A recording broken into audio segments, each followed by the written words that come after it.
I'm starting recording now. So in this course, this second part, we'll see how to add graphics and optimize and edit graphics, how to create menus and use what we call widgets. And we will talk about some additional plugins for WordPress sites. So these are the different parts of the Please, different. Yes. please, there's still some noise. Can you change, please, can you change your mic? Is it better like this? Okay, let me change. Is it okay or still the same? Still the same. Okay, let me take it. I will just talk like this. Is it better? Yeah, That's it's good. fine. It's perfect. That's fine, fine. Okay, so let me just repeat this second WordPress website training will focus on adding graphics, graphic optimization and editing, creating menus, using widgets, and more about the plugins. So the question that we should always ask ourselves is, why is it so important to have graphics on your website? Now, why are we encouraging you to put graphics on your website? The first answer, which is very obvious and everyone knows that, is one photo can replace thousands of words. Instead of describing, talking a lot and so on, one photo can replace that. So if you want to show evidences of what you're doing, if you want to convince people about some truth, some realities, some discovering that you have done, photo is the best way to do it. One photo can replace thousands of words. Keep that in mind. Don't talk too much. Don't write too much. Put photos, evidences. Then another reason is, if you want to attract, retain attention, then you'll need images. If you don't put enough image on your website, be sure, if someone has the possibility to visit 2 different or 3 different websites, they will go more for those who have pictures, photos, diagrams. Definitely. Even if your website has a very interesting discoveries explained inside, but it's everything in words, people will tend to look for other websites where they find pictures, images, and photos. So to attract and to retain attention, because the attraction is just the first step. After that, it is about retaining the attention of the person to go with the other pages, to explore deeper in your website. So put attractive photos and graphics in the first page, but also behind that first home page, put maximum graphics as well to retain the attention, to retain your clients to visit your website. Then, because we are in the development business, we want to make impact. We want people to memorize what we are saying. We want them to understand and be influenced by what we are bringing, the development messages. You need also image for that. Text can be easily forgotten, and especially if the language you're using is too technical, a language that your clients doesn't even understand, then they won't memorize anything. But when you use images and multimedia, then memorization is higher, much higher. And that influence the people's perception and understanding of what you are saying. You can say something 100% truth. You can say something obvious, but in long sentences or paragraphs, and people will just discard it, they will forget it. But if you put it in image, people will remember it and they will want to come back to it and they will share it with others. So graphics, photos are essential in your website. Don't forget that. It's very, very important.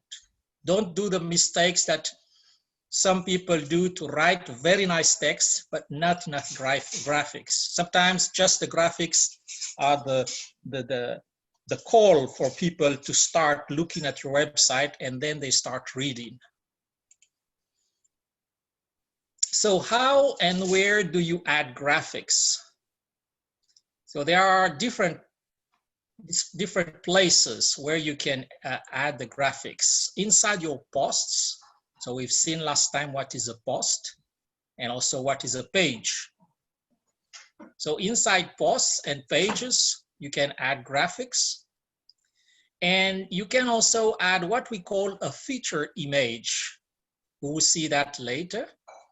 That in each post and page, you can put one image among the others that you've put there as featured, which means that when you look at that post from a list or from a set of posts or from a category of posts, the photo that you will see or the graphic that you will see is what we call the feature image. So we will see how to configure that. And of course, you can also add some graphics on other parts of your site. Not only in posts and pages, but you can add graphics on your header, on your footer, or on the sidebar, or even other different parts of your site. And we will see how to do that using what we call the widgets. So if you have some questions, you can always raise your hand. Now, before we go into that adding the graphics, it is important to understand what is in red here. The smaller your graphic or the more optimized it is, the faster it will load and the better will be the user's experience. Maybe you have seen some of these sites where you enter the URL and then you have to wait 1 minute before you see the first screen, or 2-3 minutes sometimes, just because graphics are not optimized. So you must optimize graphics before even putting it online. Otherwise, your client, your visitor will suffer and they will just abandon looking at your website because it will be too heavy. It will waste too much of their time. They won't continue visiting your site. So don't forget that. It's very, very important. You need to optimize graphics. Just this week, I received one presentation from a PowerPoint presentation from a colleague, which was 20 megs, one PowerPoint presentation, and he asked to transfer it with WeTransfer because none of the graphics inside that PowerPoint were optimized. Though you can optimize it and make that PowerPoint just less than 1 or 2 megs, so 10 times smaller. And this is creating a lot of traffic on internet when you have to share such PowerPoint, which should be 1 meg, and you have to set it with a 20 meg because graphics hasn't been optimized. Same with Word documents, of course. So today, we are going to see exactly how to optimize your graphics, how to make sure that your graphics are not of a lower quality in terms of visualization, but with a smaller size. That is what we call optimization here. Smaller size, but same quality. Perception of the visitor will be the same, even if it's smaller size. So this is what we are going to do with Picasa. I've already requested that all the participants here download Picasa and install it. So let's go straight to Picasa now. Have you all been able to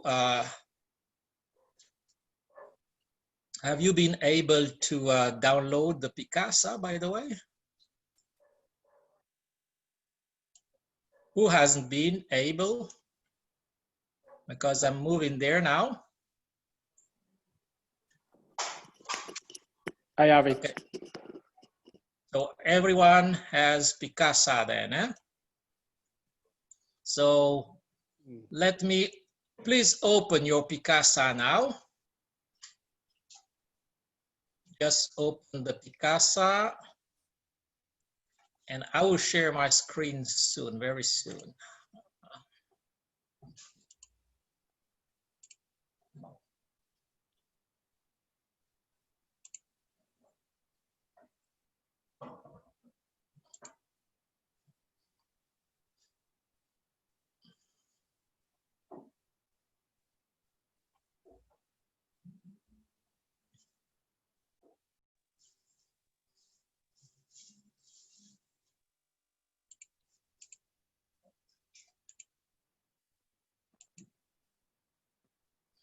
Okay, I'm sharing my screen with Picasa now.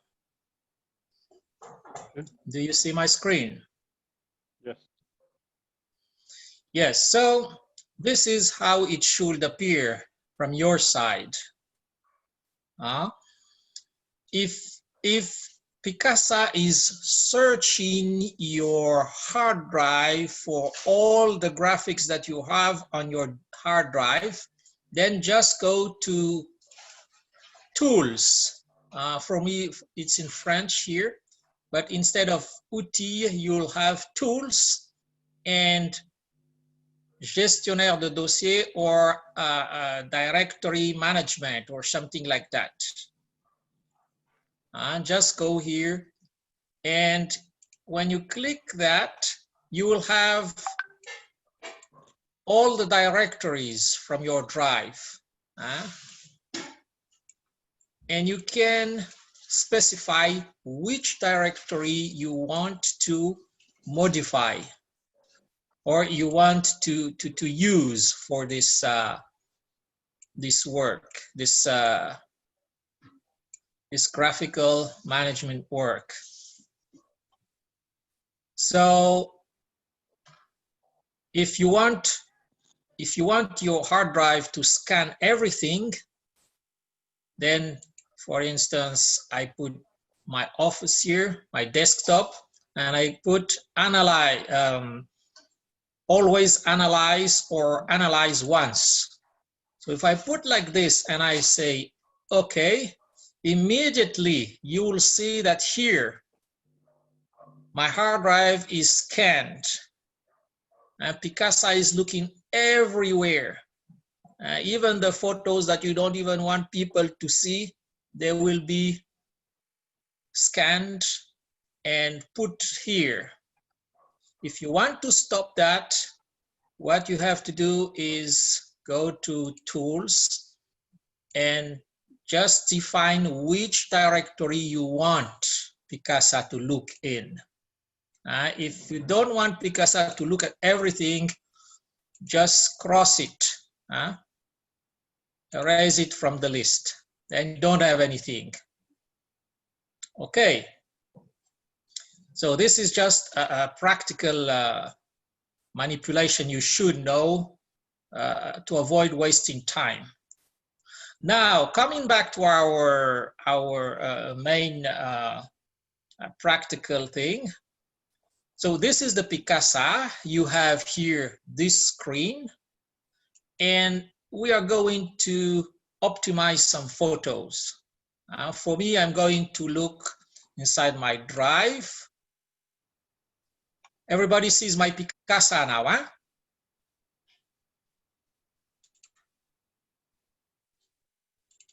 Do you see my Picasa? Yes, Andre. Yes, okay.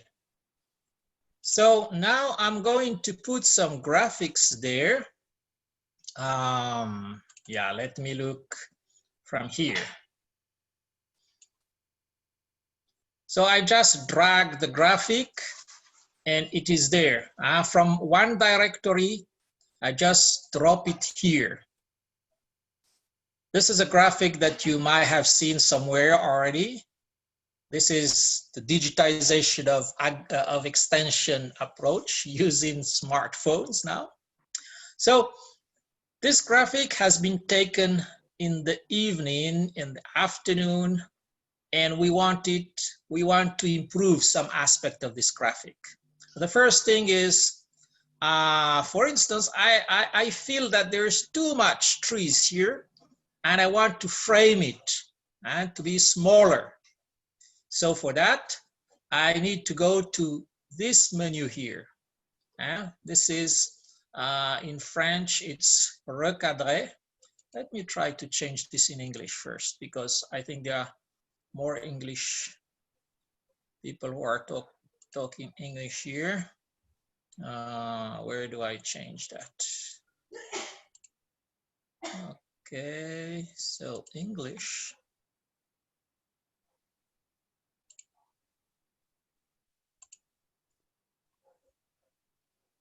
Let me close first.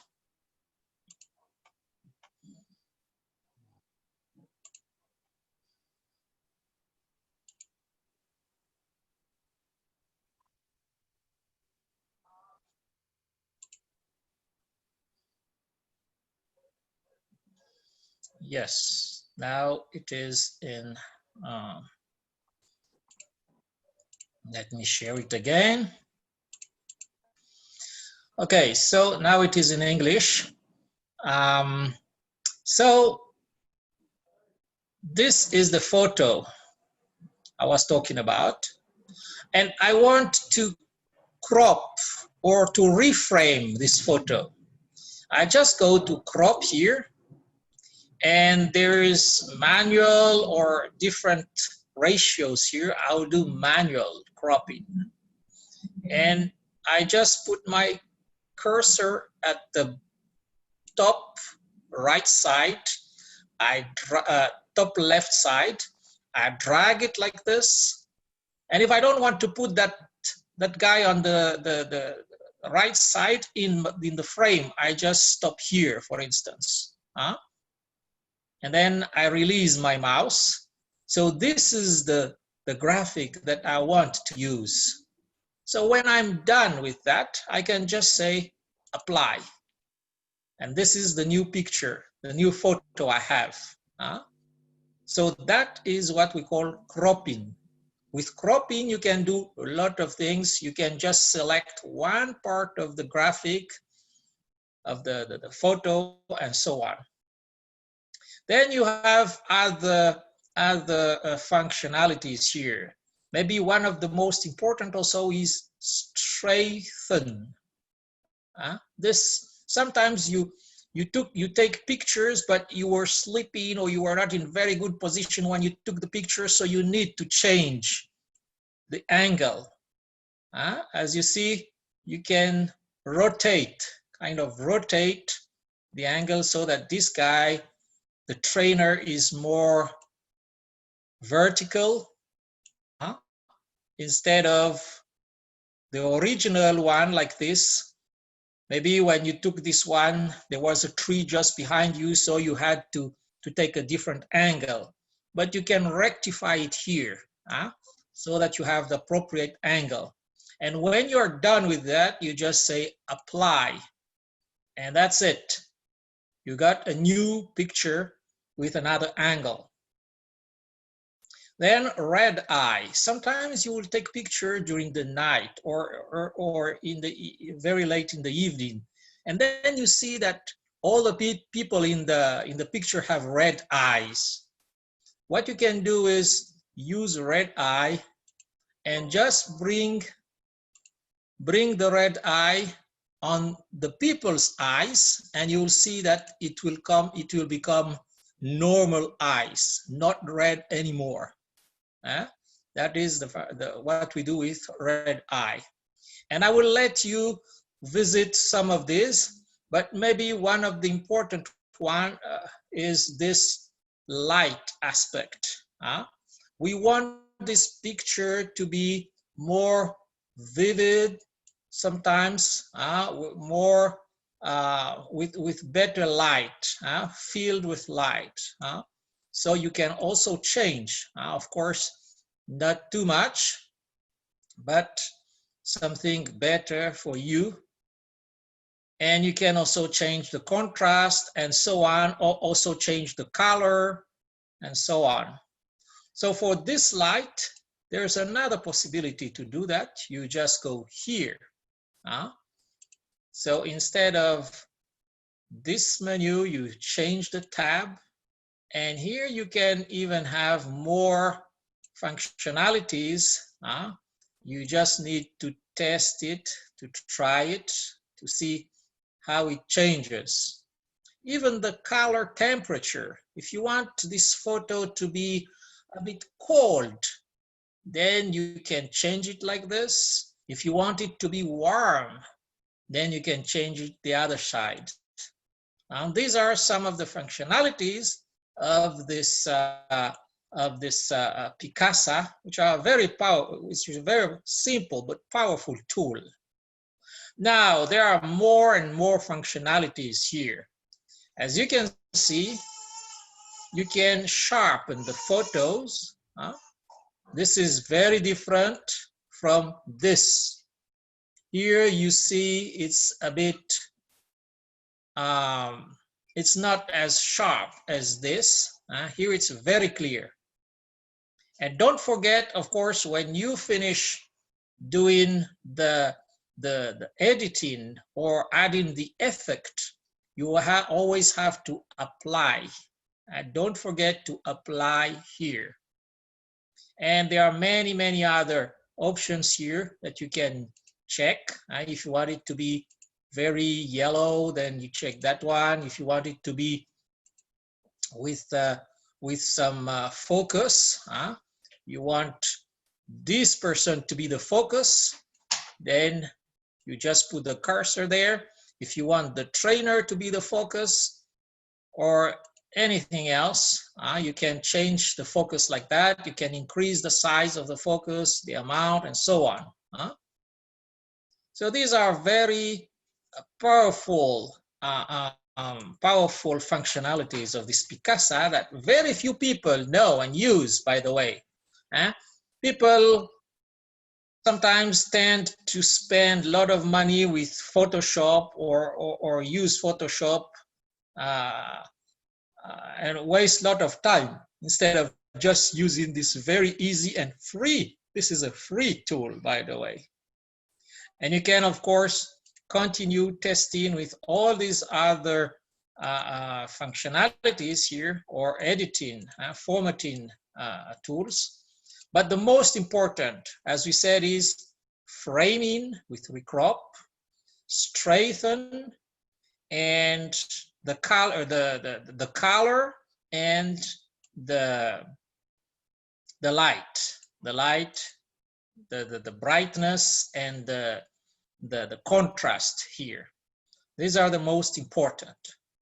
Now, this photo, as you see it today now, is, if you look at my screen here, the size is 1016 by 591 pixel. 1016 by 590. And the size is 860 kilobyte. Let me just write that here first. So the size was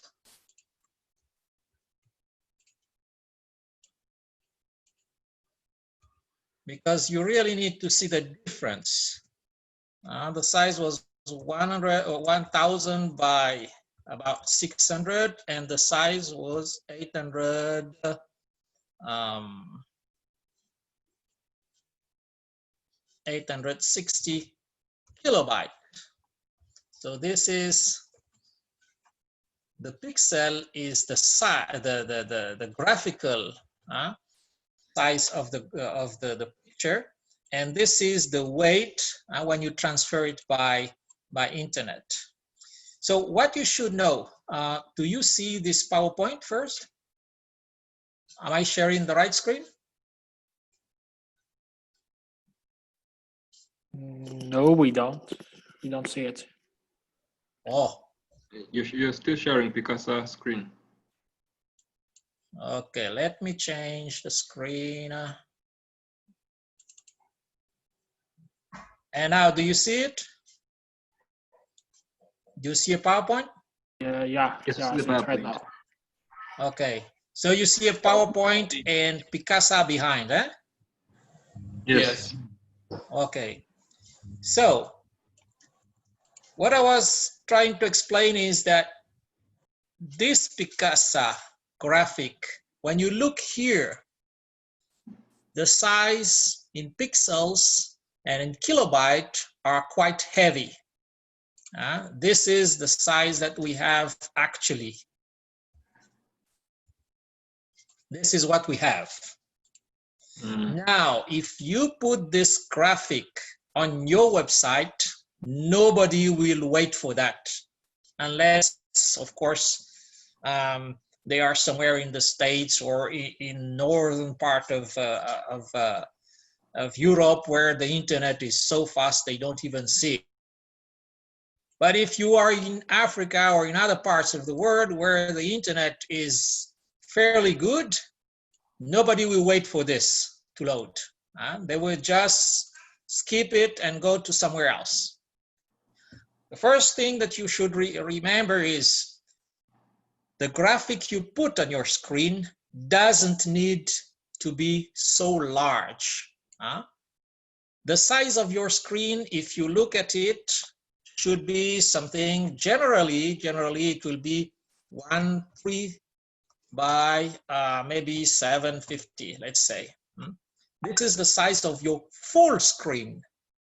And a website doesn't need a full screen graphic. Sometimes yes, but often just a part of your screen that needs to have graphic. So in that case, the general understanding is you have something between 600 by 400 or 350 even, and that is largely acceptable. That is the recommended size of your graphic for a site that is not a artistic designer's website, but a development website. So this is largely enough.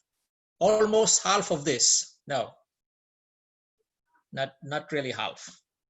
Then about the size, never put a graphic more than 100 kilobyte.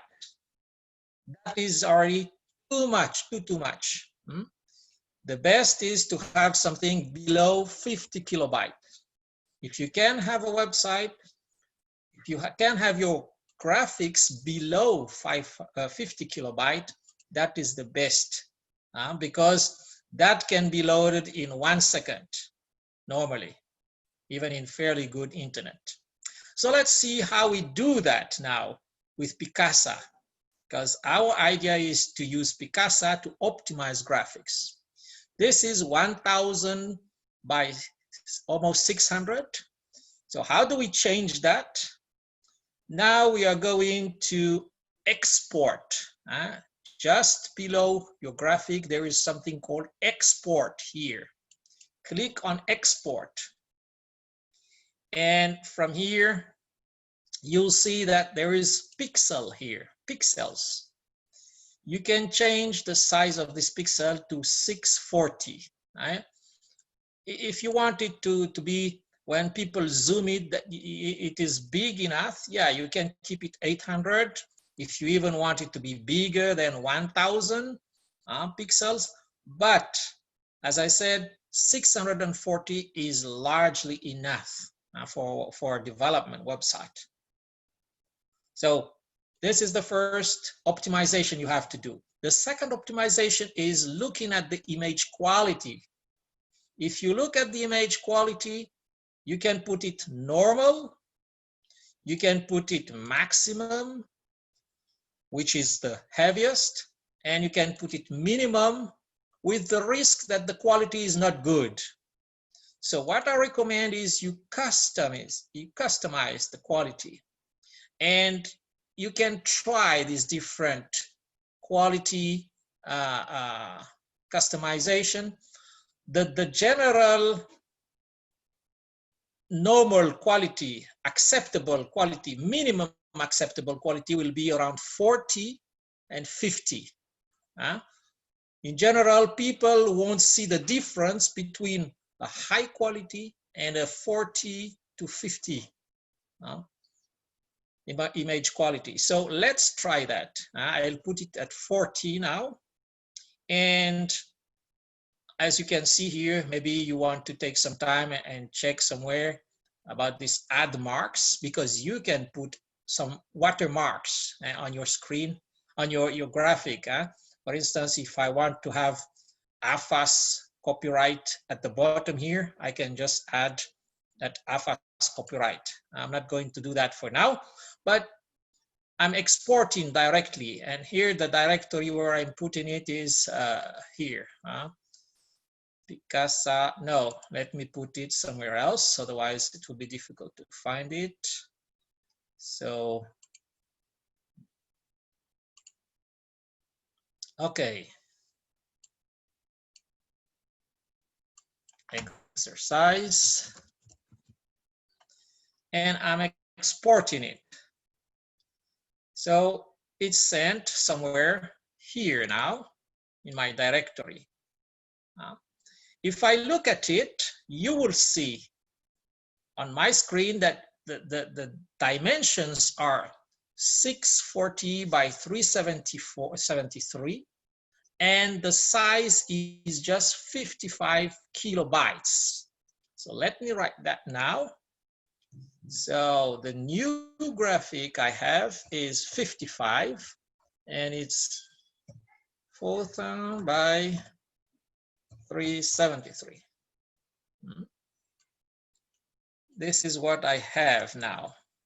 After doing the optimization, this is what I have. And you will ask me, but is the quality of this photo good enough for a website? So let's just have a look. I'm clicking on it, and this is the graphic that I have. Of course, this part we put the ghost, so it's not clear, but this part, as you can see, is fairly good. Not very far from the original one. The size is smaller, but the quality, the people are visible, the smartphones and tablets are visible, so this should be okay when you put it on your website. The big difference is, as you see, from 860 to 55 kilobyte. That is a huge difference. This will load in 1-2 seconds with your internet, while this one will take a minute before you can see it. Okay, so I think there is one question, there's something in, is there a preview? Yes, of course. You can have a preview. Well, this is real time, This is real time. When you change it from here, and let's say I do some auto contrast,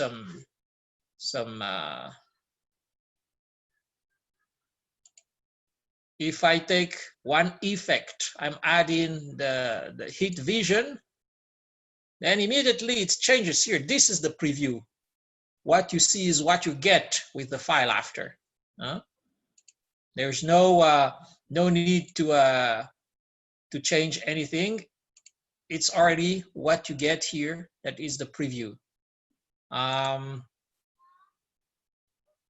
of course, you can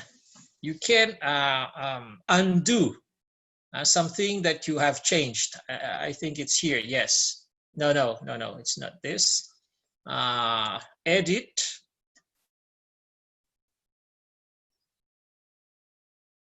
No, unfortunately. Yes, you can undo. Just press Control Z and it will come back to the original. Gradually to the original. Otherwise, yes. I think you can undo all the things we do by right clicking on the photo and then right click, and I think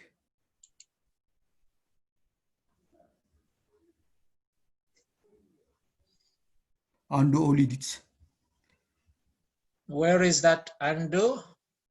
Right click on the photo. Oh yes. Right click and undo all edits. Yeah. Yes. Yeah, so this is possibility to change, to come back to the original. And also be aware that with this, oh, no, this is not what I was looking for. View the same image twice.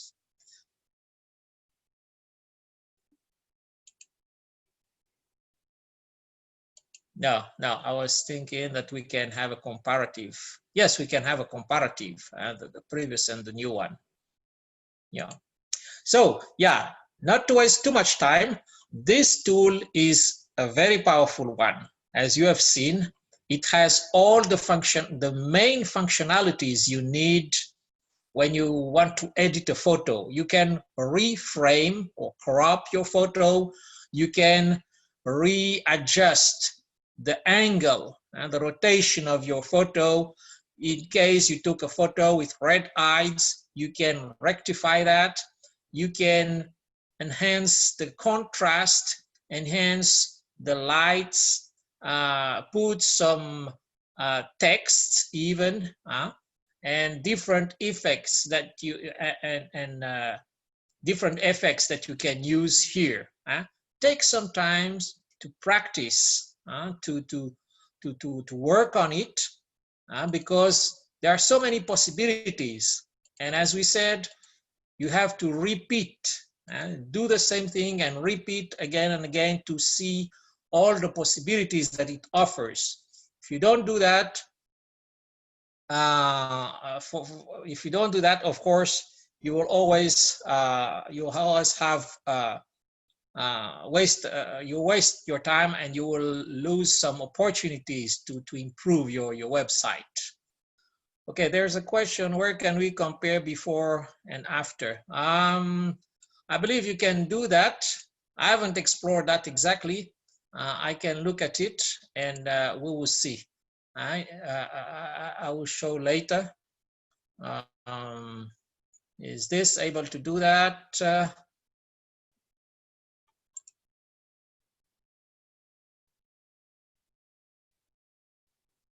Yeah, I'm not sure yet, but there should be possibility to do that. And by the way, you can also just open this, put it in a smaller screen, and open the other one, which was the original one. Where is it? And you can put the screen,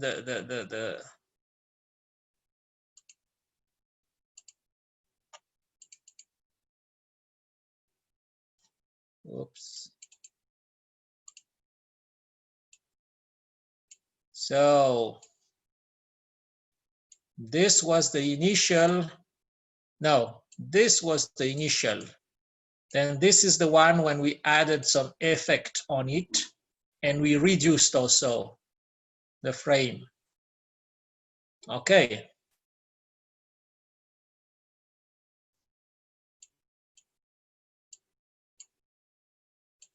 Okay, so that was for Picasa.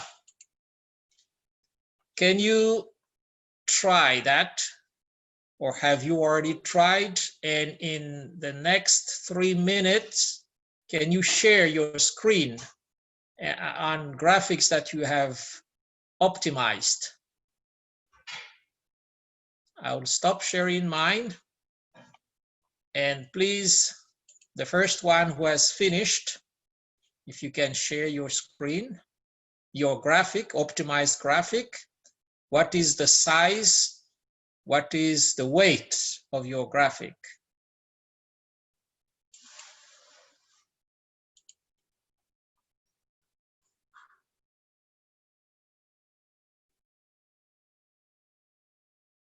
Oh yeah, now Sylvia is asking, can I edit many photos at the same time? I believe so. I can't remember exactly where it was, but I think export picture. I think there was one functionality that allows that, huh? That you select many photos.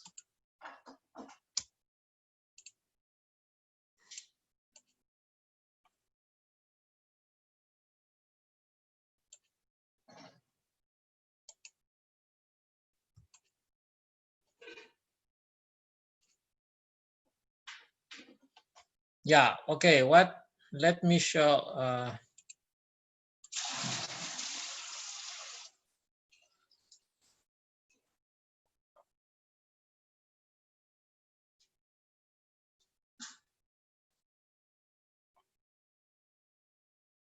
If you want to edit many photos at the same time, you just do this.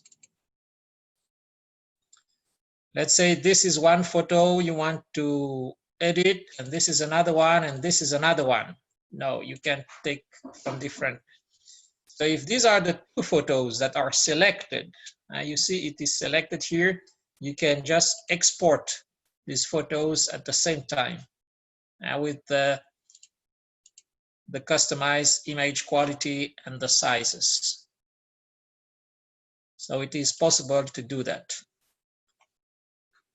So is someone ready to share some graphics that has been optimized?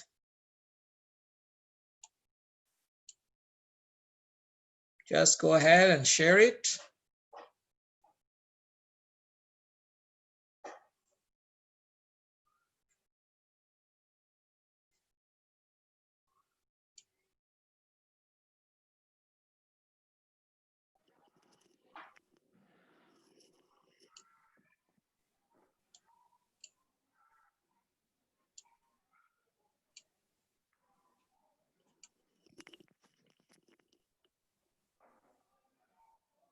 Oh, so someone, user is asking, how can I optimize? Okay, so this is a graphic shared by Amsalu now. So the size we see is still very high. Have you already optimized? And can we see Yeah, the it's optimized optimized. version? Hello, Andre. Yes? Can you hear me? Yes, I can hear. What you are showing is not optimized yet because this is still 1,600 by 800 and it's still 95 kilobytes. So if you want to optimize, you have to export now. Yeah, I have exported. Oh, okay, yes. So And when there it is. Let me So show what you. is the size of that one now? Yeah, the size of the exported file is, I think, around 40 kilobyte on disk. Exactly. Okay. So yeah. So it's 20 times smaller. In your case, almost 20 times smaller. And the quality is not that bad. And as you see, he has added a watermark, Federal Supreme Court, here at the bottom. Huh? This is the watermark that you can add on each of your photos if you want it to be watermarked with your country for us, name, or any right or source information. Okay, thank you very much. Next, who wants to share also? Okay, yes. So this one is 53 kilobytes now. Yeah, and originally it was 15 megs. Wow. You see the big difference. So 15 meg initially becomes just 35 kilobytes. Good. Thank you. In my point of view, it's not so bad. Sorry? In my point of view, it's not so bad, I think. Yes. No, it's not so bad. Of course. The quality, you don't lose much quality. It's just the size that is. Of course, if you have to print it in photo resolution, then you'll see the big difference between the big file and this small one. But for a website where the average time people take to view photo is just 2-3 seconds, then you don't need too much quality, high quality. Okay, so I think this is understood now. Is someone having some challenge in using Picasa? Because we still have a lot of things to do today. So let's move on. Fortunately, some of you have weak internet, so we can't do anything for that, but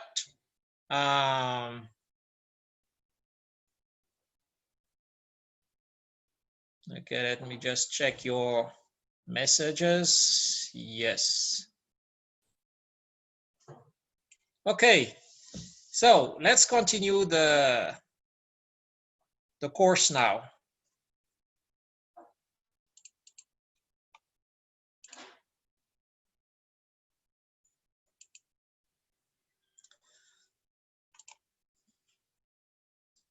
Now let's move to what we call the menu.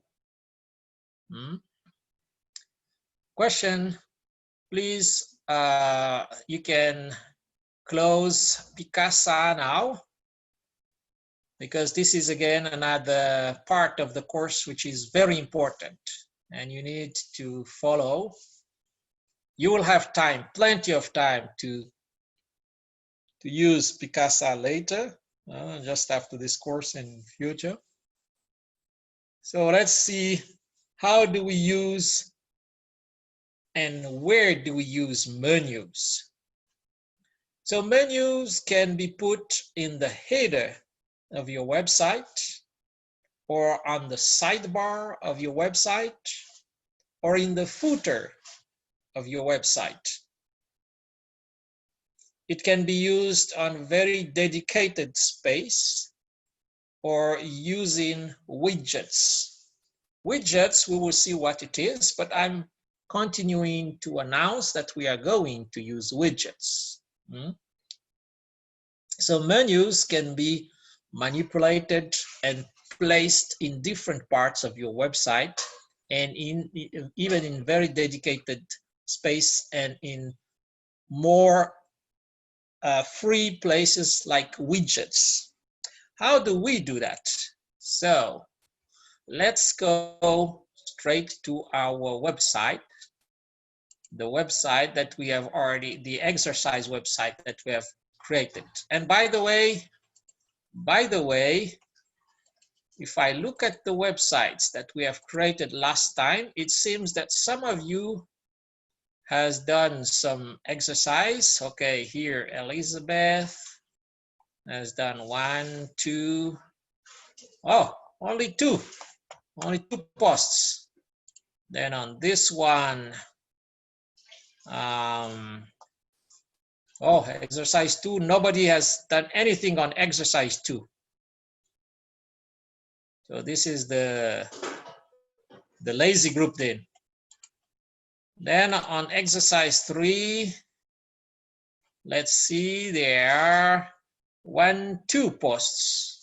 So one was posted by Cynthia, one by Jerry. On exercise 4, let's see, exercise 4, which is the French speaking, one by Montreal, Samuel. Oh, even a graphic already there. And okay, it seems to me that we haven't done too much in terms of practice, but we need to do a lot of practice. So yes, let's come back to our menu story. So I will take exercise 1 as example. As you can see here, this is a page that appears at the top of the screen. This is part of what we call the menu, and we can add more of this here. So to add a menu, to manipulate menus, you just go to the back office, which I'm going to do now.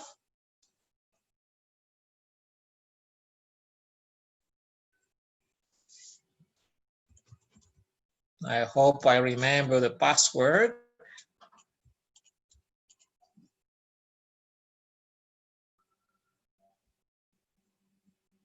Yes. So when I'm inside the back end of this, the website, I just look for appearance and menus.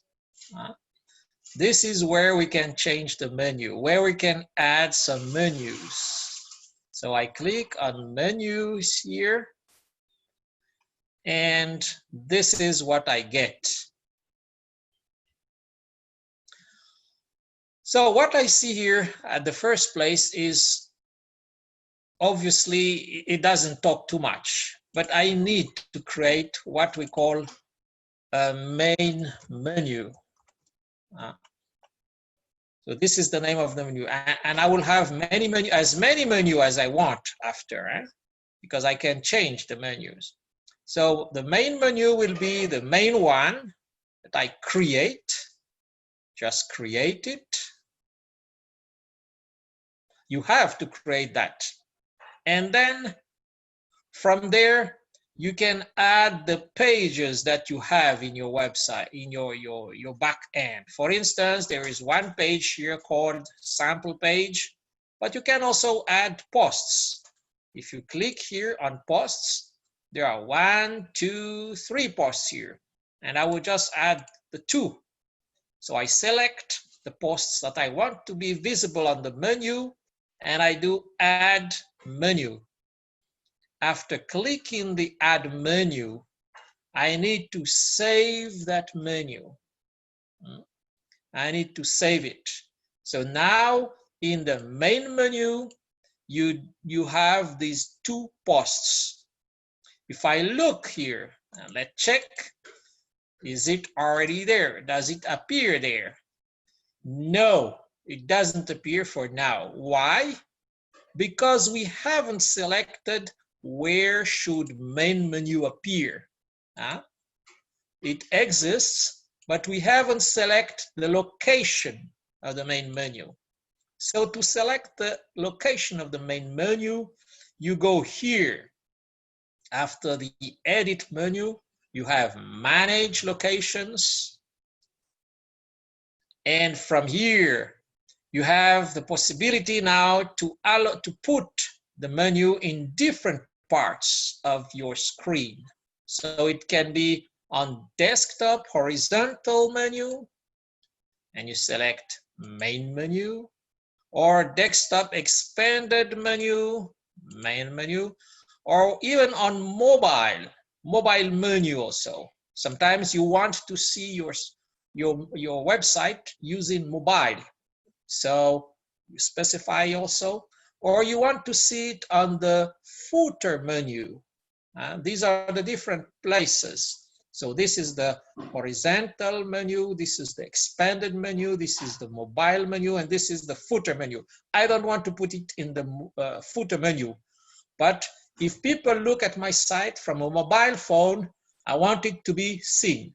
That's why I just put it here. So when I save it now, after I save that change and I go back to my website, I refresh here, now I do have a new menu, which is this post and this other post. And even I have a mobile menu here. If I go click on this, then I will have the list in the format of a menu on a mobile. Okay, so for now, don't be too focused on, oh, the design is not good, I want it to be colored like this and so on. This will come later. For now, the most important is that you understand that first, you have to create a menu, and it's a process. First step, as you saw it now, is to create a menu. You have to edit a menu or just create a new menu. Create a new menu here or edit an existing menu. So I just repeat it quickly. Create. Then when you create a new one, you have to provide a name. So what will be the name of this one? Let me say footer menu. And you have to create that menu, to save it. When it is created, then you can select which part of the pages or posts or custom links or categories you want to put in that menu.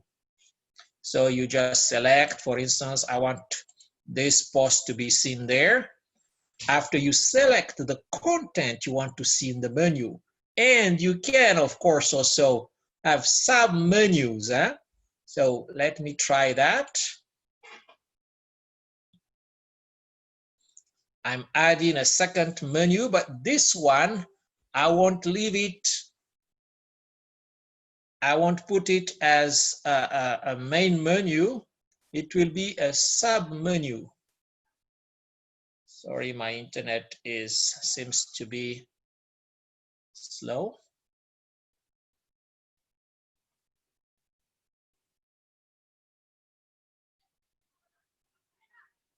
Okay, so just look at this, the manipulation that I'm going to do.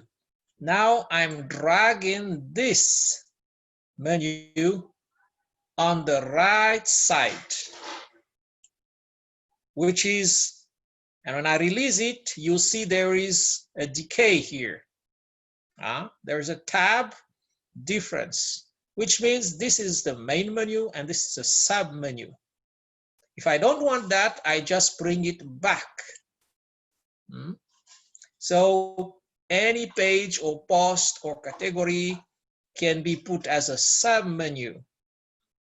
And let's see what is the difference with this. So this is a footer, a footer menu. I'm saving it.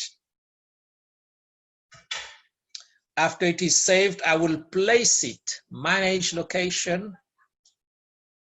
So that one I will put at the footer. As you see, it is already there, footer menu, and I just save. Now, if I go back and check my website, whoops.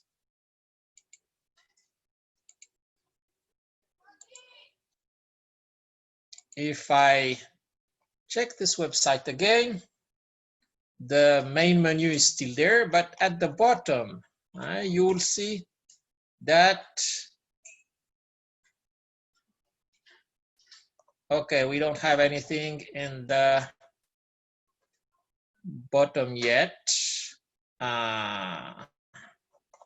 because we don't have any footer. There's no footer here. Yeah, if we had a footer, it depends on the site, of course. If we had a footer there, then this will appear, the new one. This one here. Unfortunately, we don't have here in this case. So this is how you create menus. So first, as we said, you go to create. This is where you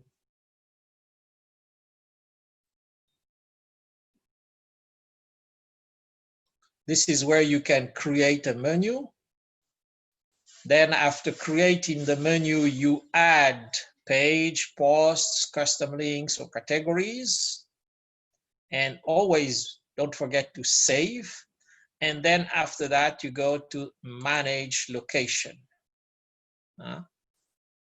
By managing the location, you place the menu at a very specific place. Any question about that? The last session, we didn't see your screen. Oh. Let me check. Let me read here. We are not busy, but the internet for exercise is working on local host. Oh, okay. Yeah. Okay, understood, Amsalu. So you said, so you haven't seen all the process for creating the menu, or you have seen partly?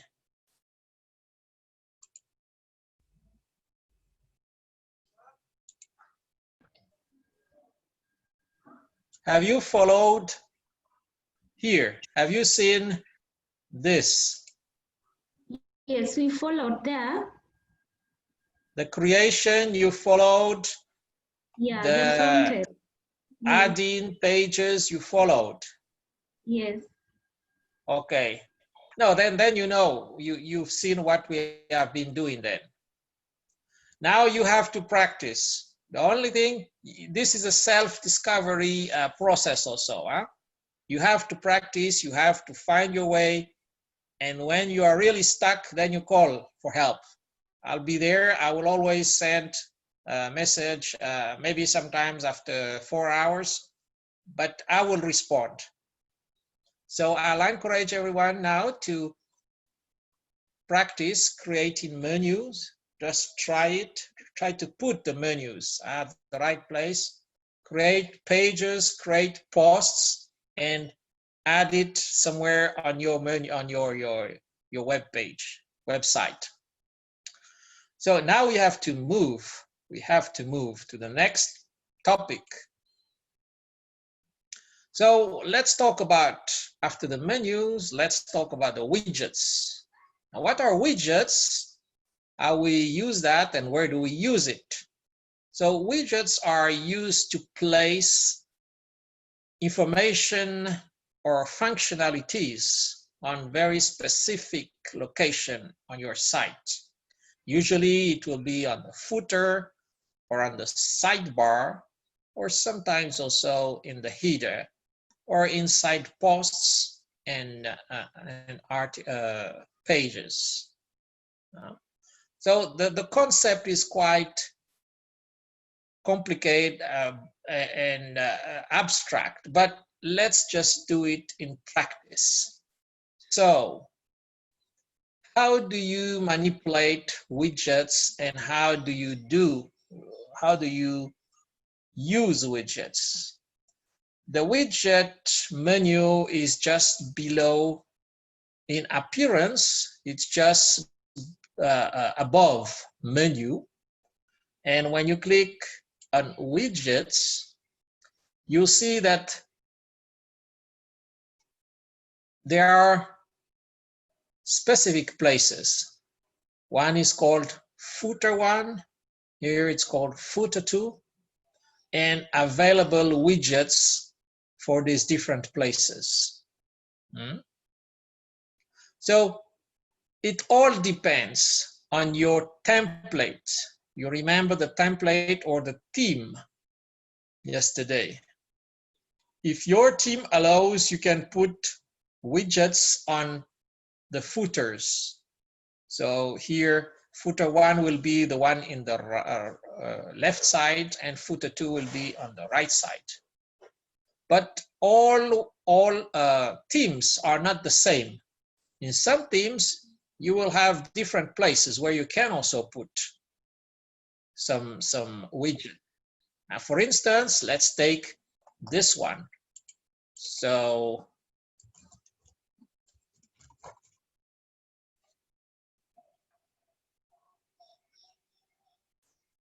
let's take exercise 44.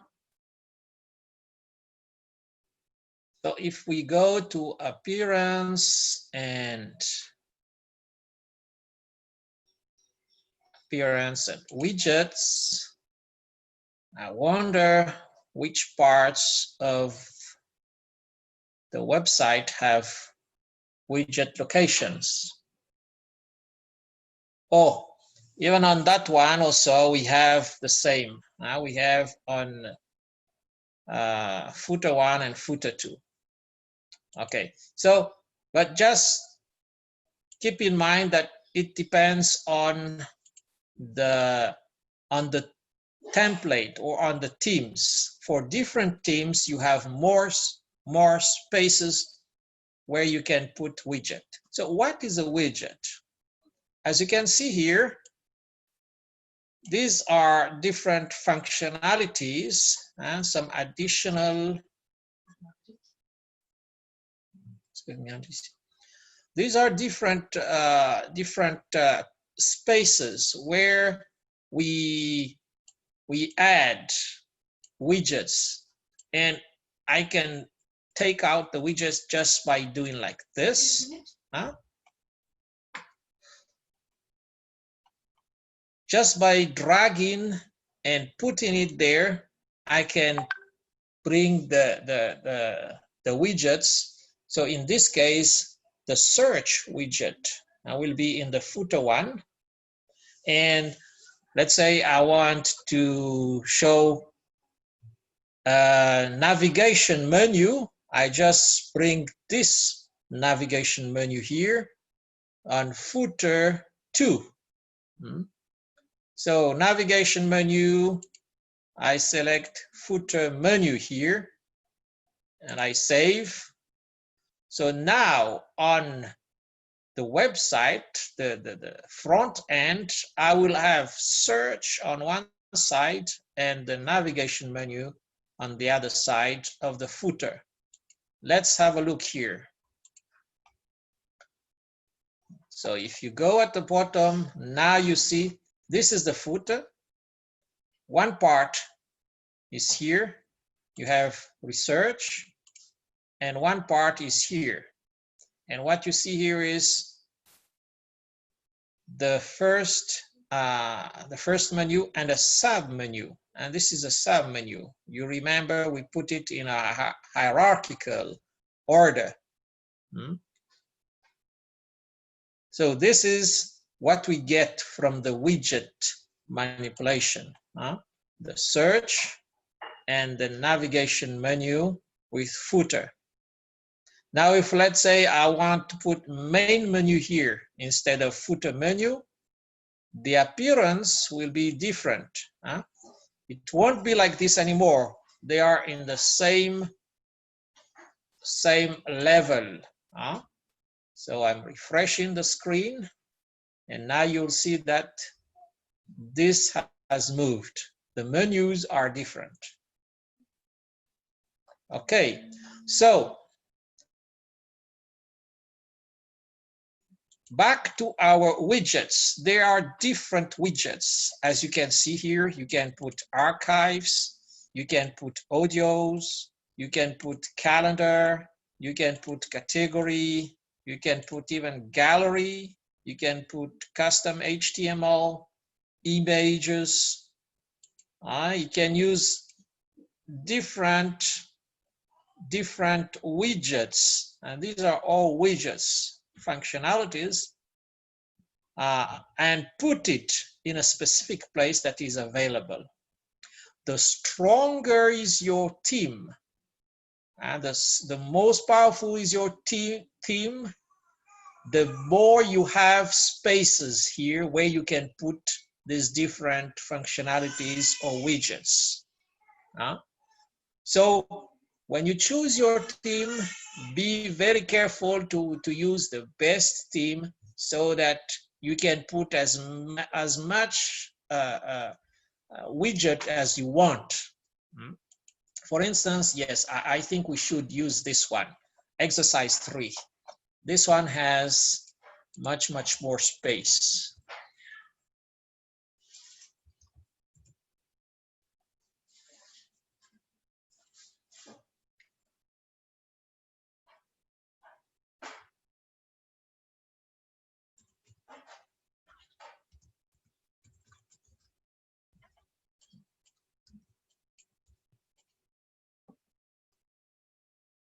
So I'm entering exercise 33 now, and I'm going to look at the widget spaces, widget locations. Remember that this site was a bit different. We chose a different theme. I think it's a more powerful theme.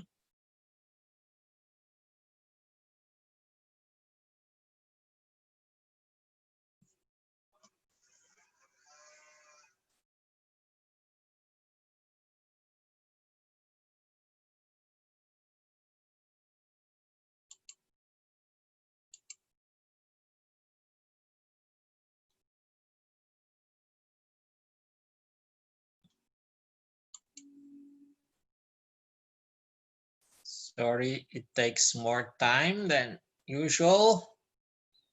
Maybe it's the internet.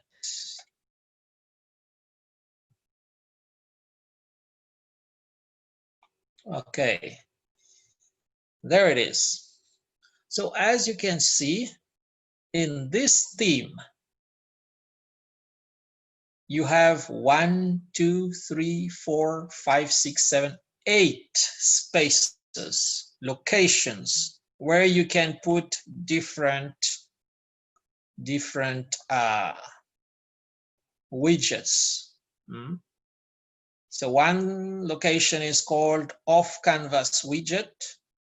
The other one is top header advertisement, then main sidebar, then homepage sidebar, and homepage sidebar 2, and then footer.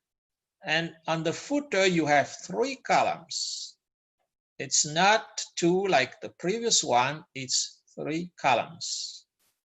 So in this case, you can add much more functionalities on your screen than the previous one, which has just 2 footer location where you can add widgets. And if you look here, just check quickly here, you will even see that there are more widgets. If we go back to this one, where was it? If you count the number of widgets, you have 1, 2, 3, 4, 5, 6, 7, 8, up to 15 widgets here. And if you go here, you will see that there are more than, no, not here, yes. There are more than that because you have also new widgets, author widget, carousel widget, double category, list category, recent post, slider, and so on. So usually these widgets, the diversity of widgets can come also with a theme. The better your theme, the more widgets you'll have. So remember that the theme is critical. The choice of the theme is critical for the number of space or location where you can put widgets, and for the different qualities and functionalities of widget you want to put there. Choose the right theme.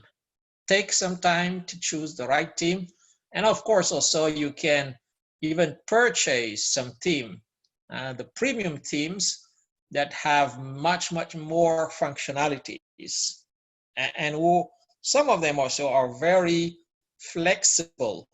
You can customize it in such a way that you have more spaces where you can put widgets.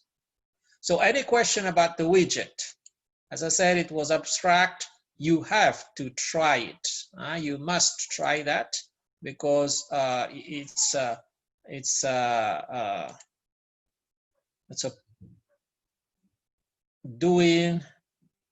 discovering by doing process that will help you to find that.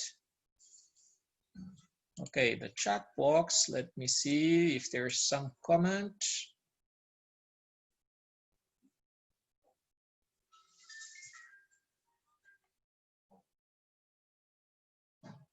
How can we know a theme have many widgets or not? Well, when you select a theme, when you, let's say you want to find a theme with a lot of widgets. So you go to themes. When you see something like this, with a lot of spaces and a lot of places where you can put something, it means that it has a lot of widget. But by selecting also, searching through the web, adding new,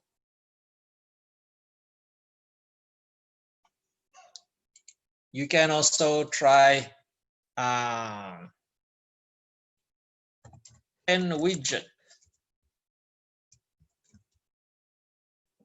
Let's see if it gives you something. Nothing about that. Oh yes. Or a lot of widgets. Then it should show you the themes that have a lot of widgets.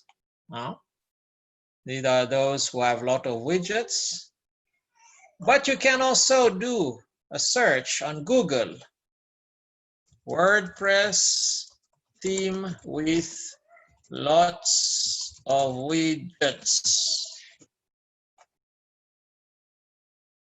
So with custom widgets features, so you have Futurio, Megamag, TechMag, New Paper Mag, WShop Lite, Urban Lite, Revolta, EXL, and so on.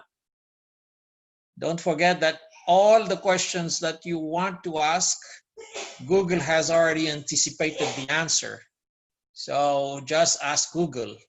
They have the answer for you. Okay, so, okay, comment from Cynthia. I don't understand the widget, but I will try. Yes, that is the best way to understand it.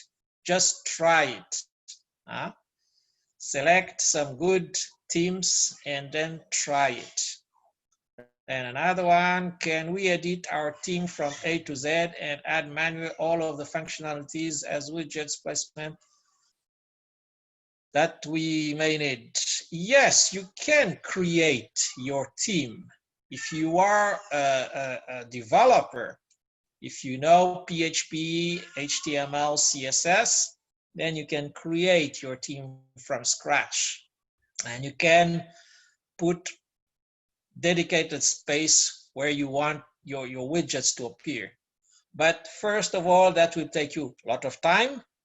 And if you don't have time for that, that will take you a lot of money, because the developer who will do that for you is not a novice. It's someone who really knows WordPress with all its details. And lastly, if you decide to buy a premium, that will be much better, especially that when there are some upgrades with the core of WordPress, because Don't forget that WordPress is a combination of a core with themes, with plugins, and with additional functionalities that changes from time to time. And if you are not able to adapt your customized, personalized theme with the moves, the changes from the core, then your website might not work. So be careful about that. It's always better to leave it for experts. Don't try to recode everything. You might waste a lot of time after.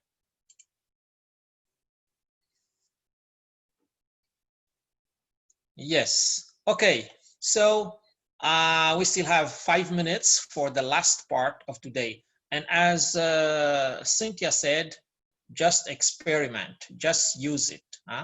Try, test, and ask after.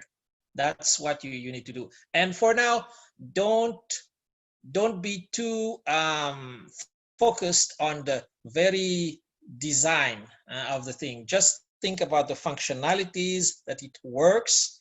The design, we can work on that later. Believe me, there are many facilities later on how to work on a nice design. It will come. But for now, just understand all the functionalities. Make sure you understand what is a widget. Make sure you understand what is a theme and how to change themes and how to choose the best themes. Make sure that you know how to add posts and pages, and make sure to know how to add photos, graphics inside your photo or your posts and pages.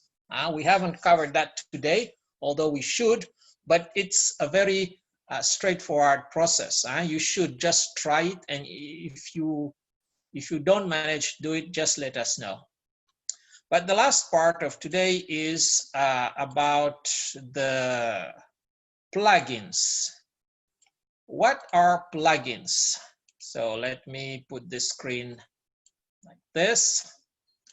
So a plugin is an additional functionalities for your screen, your website, excuse me, and something that you can put in your site to enhance some of the functionalities or the design or any other additional thing that you want your website to do.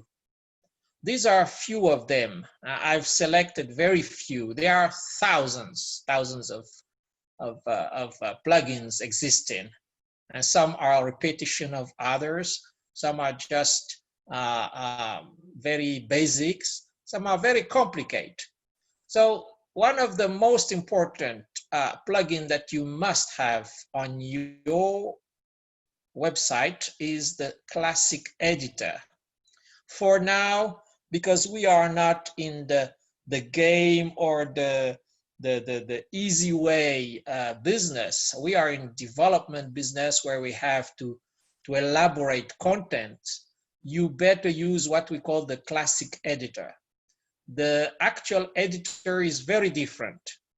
WordPress has shifted to block editors, which is good, of course, but too simplistic. I will highly recommend that you always use classic editor.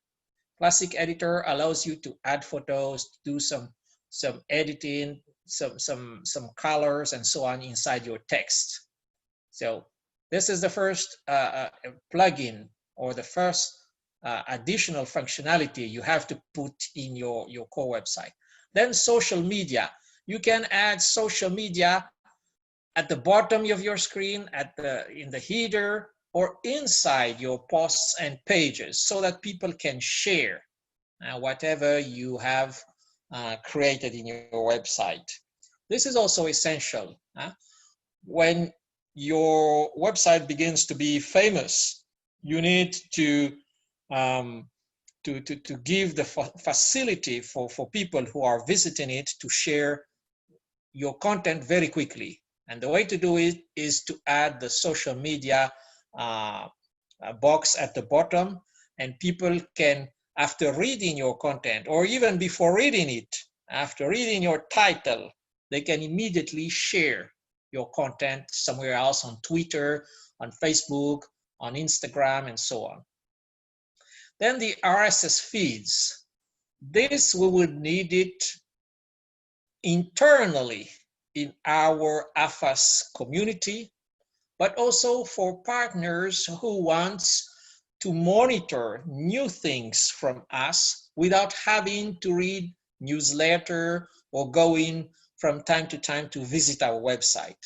RSS feeds are your posts, but transferred, visible from other people's site, just because it's a functionality of RSS.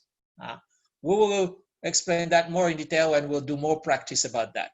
But this is also essential for interoperability of our systems. Then under construction, you don't want people to see that you are working on your website. So instead of allowing people to see that something is changing and so on, you can just put your site is under construction, and when you are done, you just lift up the under construction constraint and people can view your website again. Then analytics. As I said, these are some of the mandatory that you should have when you are managing a website. Analytics, we want to know how many people are visiting, from where do they come, which is the page they are looking for, with which keywords are they landing on your website. So analytics is a plugin also that you can add on your website, and that is linked to Google Analytics, where you can find all different types of information about your visitors. Then the contact form. The contact form is another functionality that you might need when you want people, after visiting your site, to contact you. So there are some plugins that allows to contact you called contact form. Some are called contact 7 form. Some are called WP form, and so on. Then backup.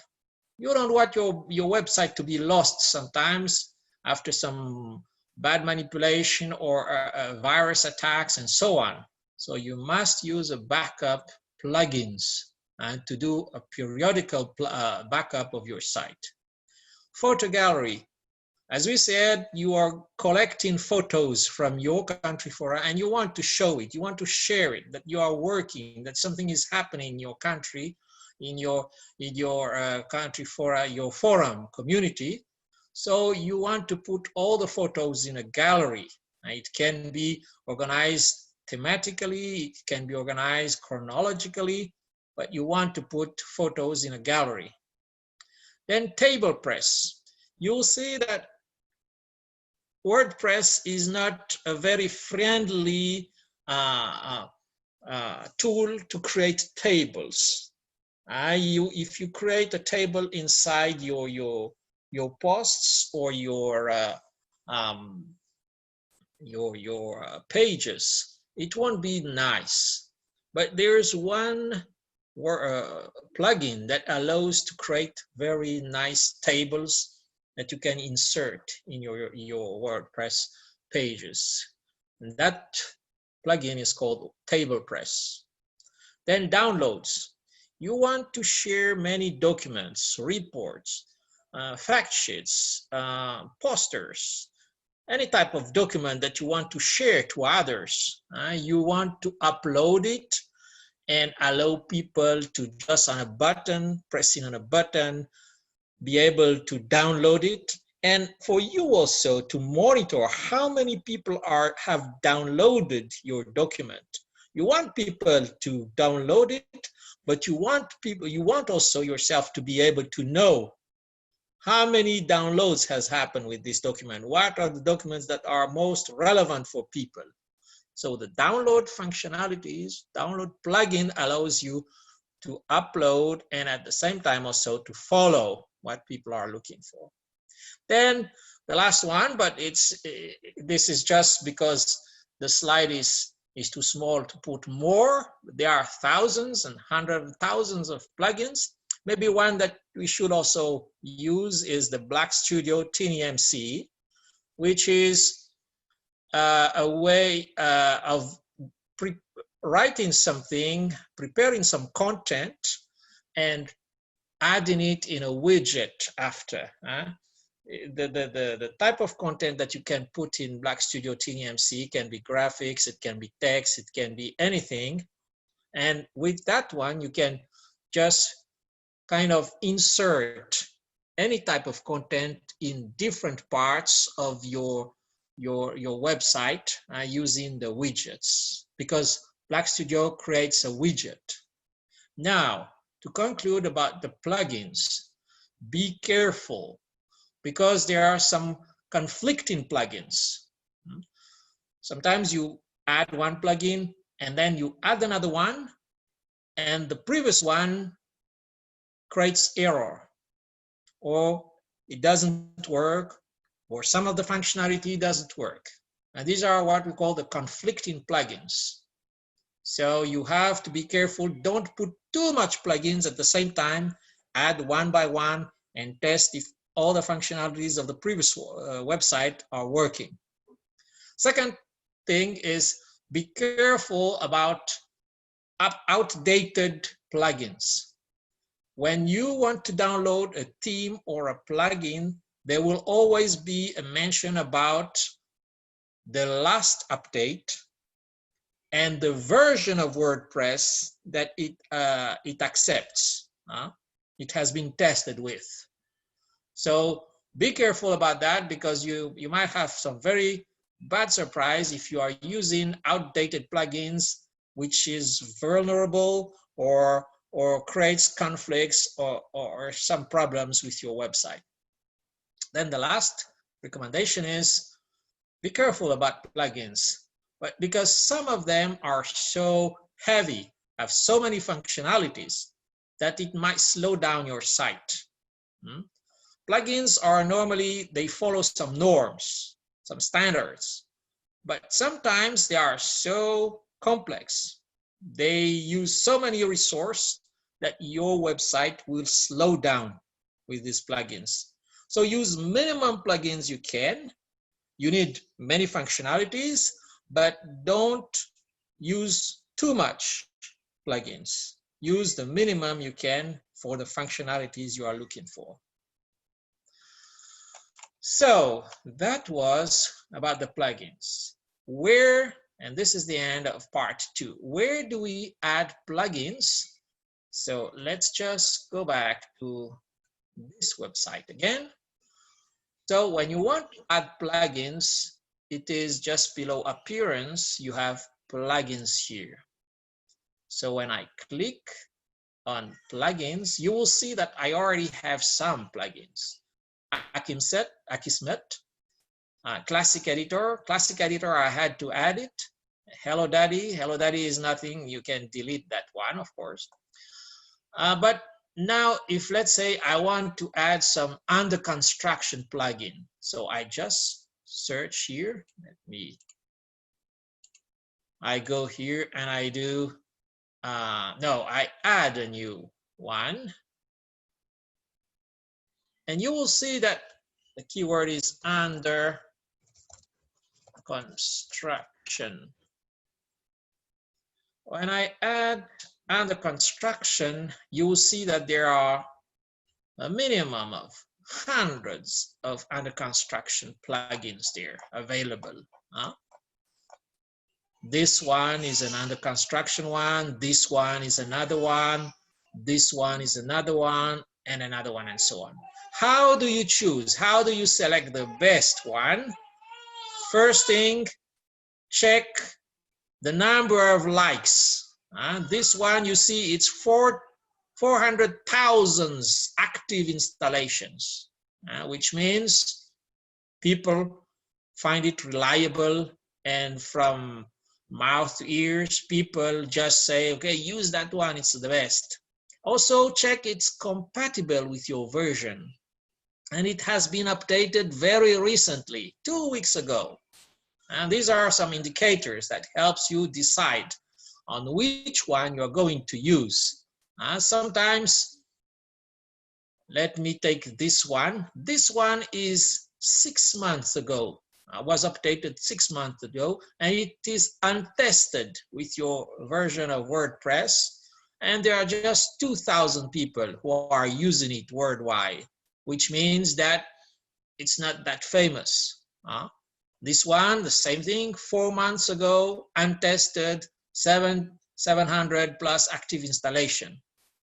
So please make sure to check this information before installing it. Now, once you are sure this one is the best I want to use, just install it and activate it. So after installing, it's so easy. Just need to install and activate that menu, that plugin. So now that plugin is activated, I can look somewhere in my menu. I see here under construction, and I can put it on or off. For instance, this is the function of under construction. Under construction mode, for now it's on or off, so it won't appear. But if as soon as I put it on, then you won't be able to visit this site anymore because it will be under construction. So I think that's it for today.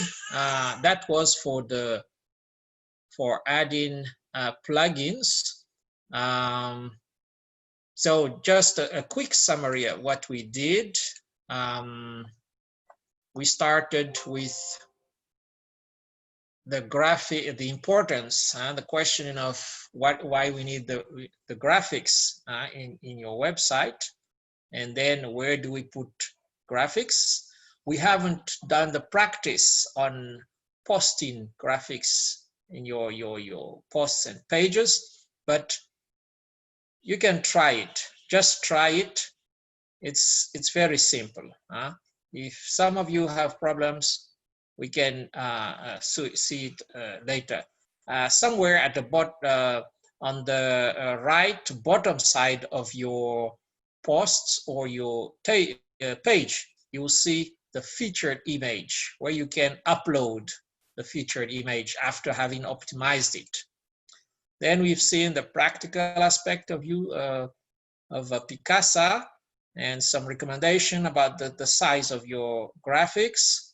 Then how we use menu, we've seen. That also you'll need to test.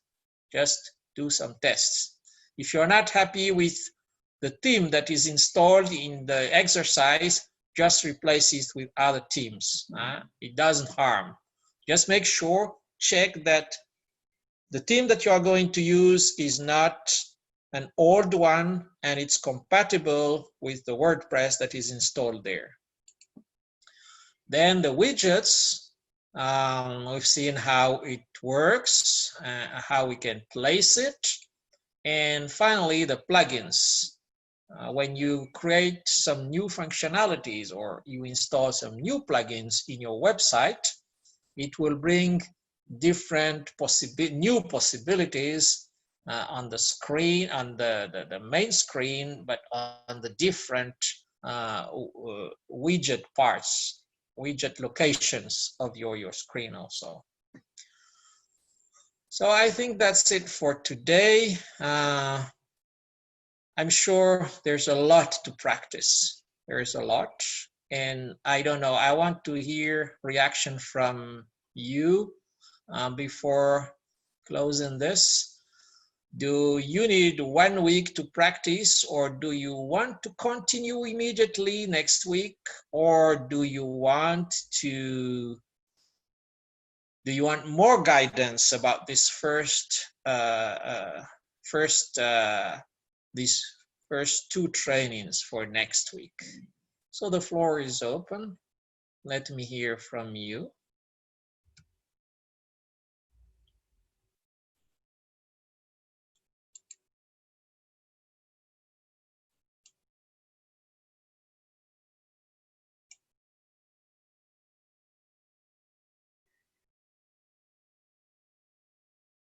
Any feedback?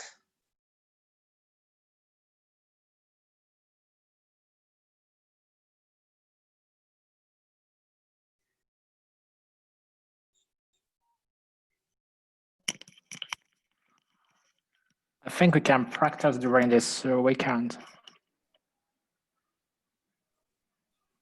Okay, that's one idea. Practice during the weekend. Other feedback?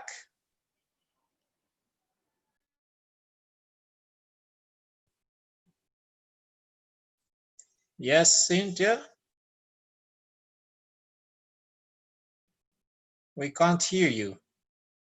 I see your microphone is on, but I can't hear anything.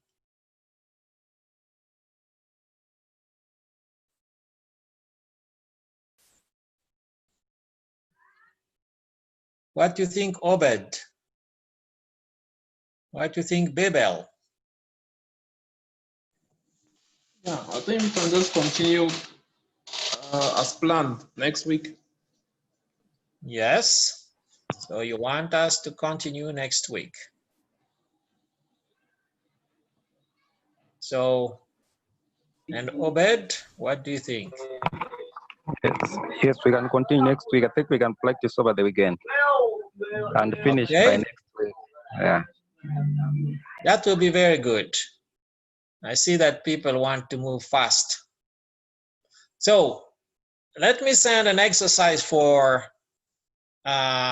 this. I will send that exercise before Friday evening, where I will request you to do some practice. I will send even the template you will have to look for, the plugins you'll have to look for, and the posts that you will have to create, and so on. So we will see if you have managed to find your way and to use these tools. So I will send that by Friday at 5, and you'll be able to do some practice.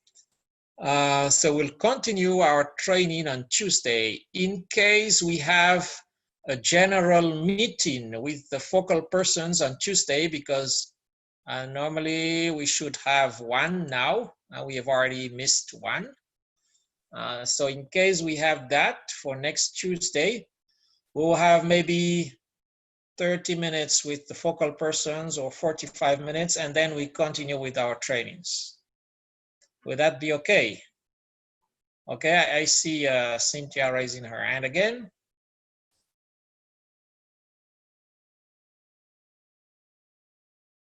Or is there a message? Let me see in the chat box.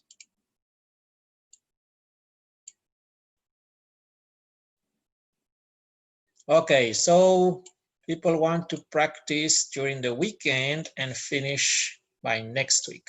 Great, that's good, perfect. Let's do like that then. So thank you very much, everybody. See you next Tuesday.